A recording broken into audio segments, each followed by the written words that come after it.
உலக வியாபாரத்தை தொட ஆரம்பித்த உடனேயே நம்ம சினிமாக்காரங்கள்லாம், நம்மளுடைய தமிழர்கள் எல்லாமே நம்மளுடைய அடையாளத்தையும் தொலைக்க ஆரம்பிச்சிட்டாங்க. இந்த கதை எடுத்தால் இது ஆந்திராவுக்கு புரியாது, தெலுங்கில் பார்க்க மாட்டாங்க. இந்த கதை எடுத்தால் இது மலையாளத்துக்கு புரியாது.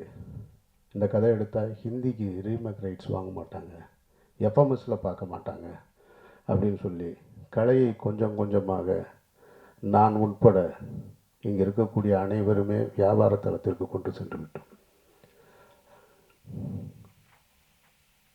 இந்த மண்ணை பற்றியும் இந்த மக்களை பற்றியும் அக்கறை இங்கே யாருக்குமே கொஞ்சம் கொஞ்சமாக கலைத்துறைக்கு குறைய ஆரம்பிச்சிருச்சு.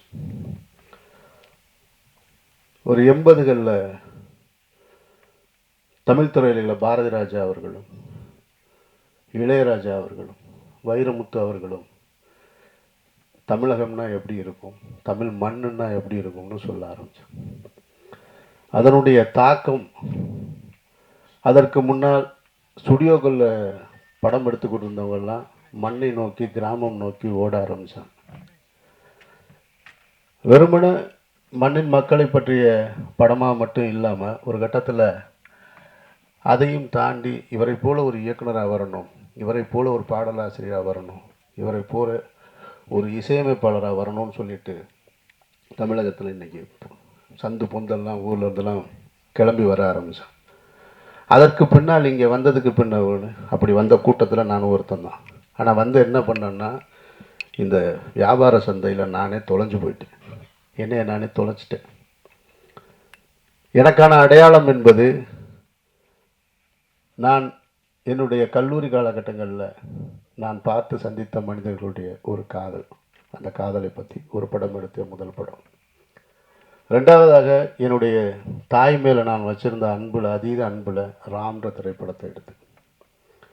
மூன்றாவதாக நான் என்னுடைய அதிகம் வளர்ந்த, நான் ஒரு இஸ்லாமிய குடும்பத்தில் பிறந்திருந்தாலும் அதிகம் வளர்ந்திருந்தது என்னுடைய மாற்று மத சகோதரர்களுடைய இல்லங்களில் தான்.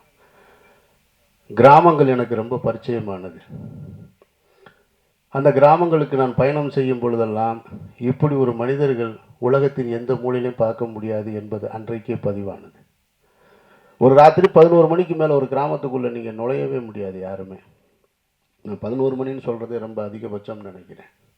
பகல்லே கூட நுழைய முடியாது. புதுசாக யாராவது வந்தால், தம்பி யாருப்பா, எந்த வீட்டுக்கு போகிறேன், இங்கே வாப்பா, இங்கே உட்காரு, அவருடைய தகப்பனார் பேர் என்ன, அவர் எங்கே பொண்ணு எடுத்திருக்காரு, அவரான்னு இவ்வளோ விவரம் கேட்டு சொல்லுவாங்க. சும்மா ஒரு கிராமத்துக்குள்ளே போயிட்டு வந்துட முடியாது.